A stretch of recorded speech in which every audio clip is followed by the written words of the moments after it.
Hi folks, welcome back to Fishing with Den. This is part 2 of the series on how to make Waggler floats. Part 1 covered the basic construction and gluing of the thing, and this section will cover how to paint the tip, make it fully waterproof, and also how to determine the shot loading or shotting capacity of the float. So without further ado, let's get on with it, shall we? Okay, so that's everything dried out. As you can see, the glue has given me a nice rounded shoulder and stayed in position. I did have to just give it a quick swirl around with my finger there just to finalise it, as I said, about 3 minutes in. But there's the finished float, as we say, apart from the painting side. Now what I have just done is I've given this another light sanding all the way through, make sure all the corners are nicely rounded and to make sure I've got all of the waxy coating off. Something I should have mentioned right at the outset is don't try and paint over that wax coating because the paint just won't stick to it. So first thing I'm going to do now then is I'm going to paint the tip.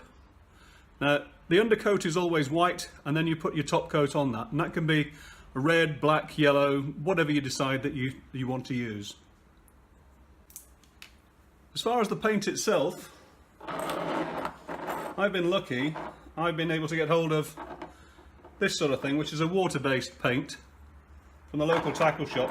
I think they actually use it to paint lures and things, but also I've got some of this, which is this one's called liquid paper. I've also seen it called correction fluid and various other things. You get that in the stationery shop. If you're in the UK or Europe, you can actually buy it in different colours, and this is the same thing in red. You can get yellow, and I think you can get black as well, but basically those are what I use for the tips. Paintbrushes, I don't go mad. I'm not going to go out and buy a really expensive one. I think I do have one really expensive one somewhere. Here it is. I think I've used it about twice. I tend to find that these things are pretty much disposable, so I just go down to the local dollar shop or pound shop in the UK, buy a handful and just use them, and when I've finished, very often I'll just throw them away. Now luckily I'm using water-based paints here.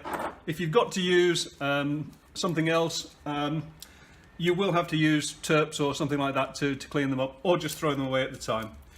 Final thing to remember on these, they do shed hairs, so when you're painting, be very careful to look out for hairs stuck to your float. So let's do the base white undercoat.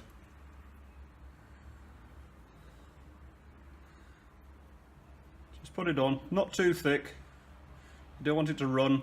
I'm going to do pretty much the whole length of this top area here, and I find that if you rest your hands on the side of the table, then you can give yourself a nice steady, there we go. It's not perfect, it doesn't have to be perfect. The whole idea of these things is so they get used. They need to be fairly robust, but you do lose them from time to time, so I don't go mad and make it a work of art. That's the base coat on, first one. I may well put another one on yet, but in the meantime I'll just leave it somewhere over here to dry.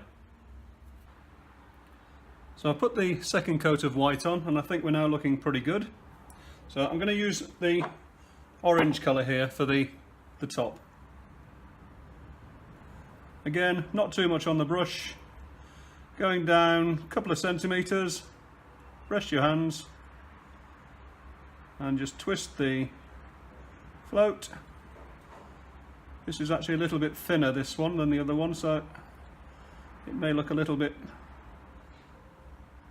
wrong at the moment. It's alright, can't do two things at once.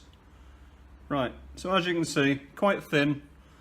If I'd have left that bit there, it probably would have run. So very thin coat, and again I'm going to leave myself a gap about a centimetre and a half, something like that. Centimetre, I mean there's no hard and fast rule for this, and it doesn't have to be perfect, but it's nice to get a straight edge where you can. Just take it down there.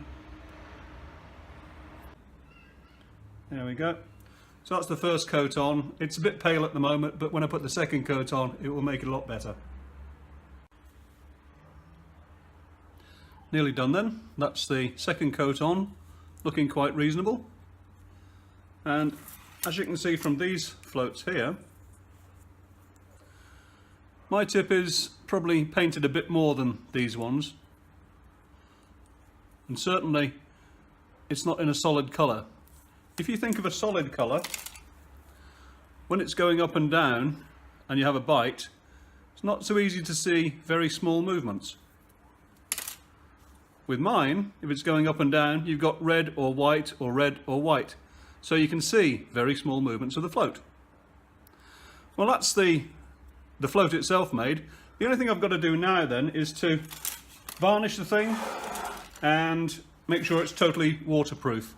I tend to use this marine varnish. Some people use cellulose dope. Other people, other people use clear lacquer, or this is just a spray version of the polyurethane. I'll get round to using that at some point, but for the moment I'm just going to stay with the standard polyurethane. I'm going to use a bigger brush, and I'm going to paint everything up to and including the white piece here, so I've got an overlap of the varnish.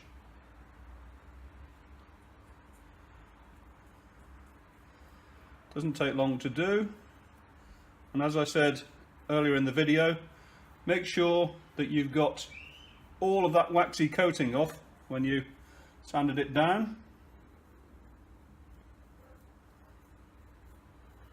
And you'll know when you've got this right, because you will be able to see a shiny clear coat again. If you've got any patchy bits where you haven't covered it, then obviously go over it again. Take it down through there.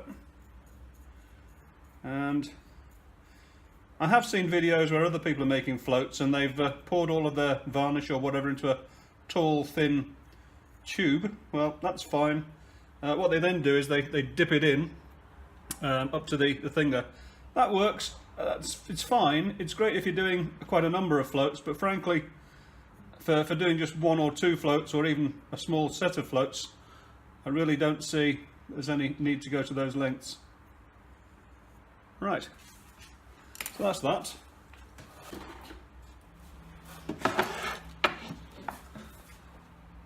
Right, so the only thing I need to do now is just put this upside down in the holder and allow it to dry. This is going to take something like 24 hours, and I'm going to put 2 coats on just to make absolutely sure that this thing is waterproof. So it's the next morning now, and here we are, folks. This is the final product. And if I say so myself, I'm very pleased with it. I certainly think it compares favourably with these ones, which are all the shop-bought varieties. And as you saw, it was a doddle to make. The only thing we've got to do now is to work out the shotting capacity. And what that means is how much split shot this takes to sink it down to approximately here. And to do that, we're going to immerse the float in water and attach some shot to it. Let me show you how I'm going to do it. I'm going to use that adapter I showed you yesterday and put it on the bottom, because we'll always be using the adapter with the float, so we might as well shot it with the adapter in place. I've taken off a small amount of fishing line from a spool, and I've put 1 shot on there.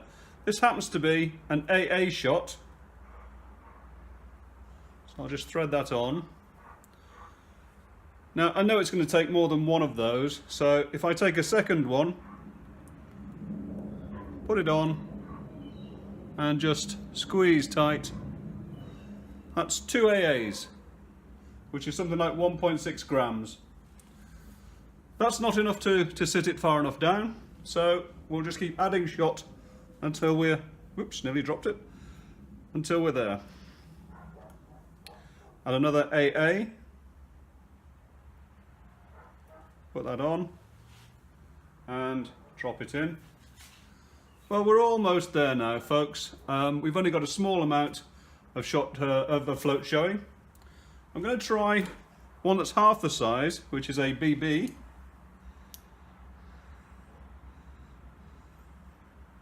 Just put that on. and yeah, that's pretty much spot on. We're sitting right on the very shoulder of the float. So effectively, that's 3 AAs and 1 BB. Each AA is 0.8 of a gram, so that's 3/8 is 24.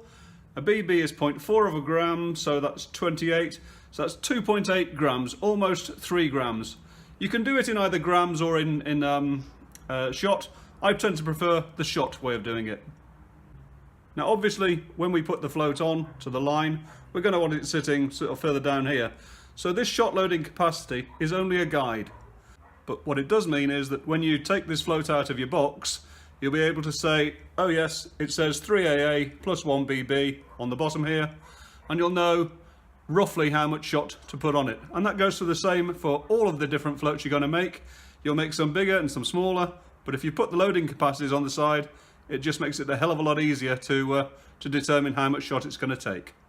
So having established that this thing takes 3 AA shot and 1 BB, I'm going to write on the side in one of these permanent Sharpie markers 3.5 AA. And what I will do is just cover that with a bit of polyurethane varnish. It is permanent, but you can never be too sure with these things, so I'll just go belt and braces and just put a very small amount over the top of it. So there you go then, folks. That's how you make dirt cheap insert wagglers.